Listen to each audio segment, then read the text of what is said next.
Sebagaimana kisah yang sering saya sampaikan tentang seorang raja yang memiliki wazir, menteri yang selalu mengatakan al-khair khiratullah, yang terbaik adalah pilihan Allah Subhanahu wa taala. Kisah ini sering disampaikan oleh para ulama, saya tidak tahu akan kesahihannya. Dia seorang menteri yang selalu berkata yang terbaik pilihan Allah Subhanahu wa taala. Setiap ada orang terkena musibah dia datang, yang terbaik pilihan Allah Subhanahu wa taala. Orang terkena musibah, yang terbaik pilihan Allah Subhanahu wa taala. Sampai akhirnya sang raja tangannya terputus karena terpotong, dia datang kepada sang raja, dia berkata, yang terbaik pilihan Allah Subhanahu wa taala. Maka raja pun marah. Apa yang terbaik? Tangan saya putus, jari saya putus, kau bilang yang terbaik. Masukkan ini menteri dalam penjara. Begitu dimasukkan di penjara, dia mengatakan, yang terbaik pilihan Allah. Saya di penjara pun adalah yang terbaik.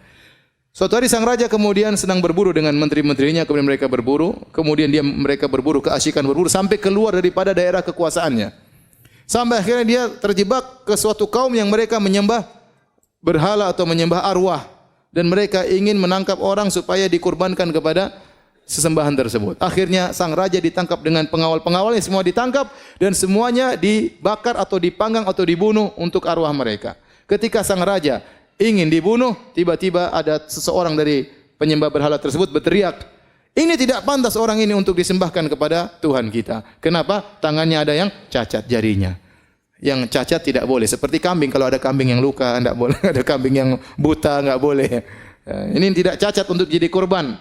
Kalau korban harus orang yang tidak boleh cacat. Akhirnya raja tersebut disuruh pulang dan dia selamat gara-gara jarinya yang putus. Maka dia ingat perkataan menterinya, benar perkataan menteriku, yang terbaik adalah apa? Pilihan Allah Subhanahu wa taala. Maka dia segera pulang ketemu menterinya, dia mengatakan, benar perkataanmu, yang terbaik adalah pilihan Allah. Terus kamu waktu di penjara, kenapa kau bilang terbaik pilihan Allah? Kata dia, kalau saya tidak di penjara, tentu saya akan ikut berburu sama Anda dan saya jadi korban. Jadi maksud saya, seorang renungkan ini kisah bisa jadi musibah, ya, mendatangkan atau menolak musibah yang lebih besar.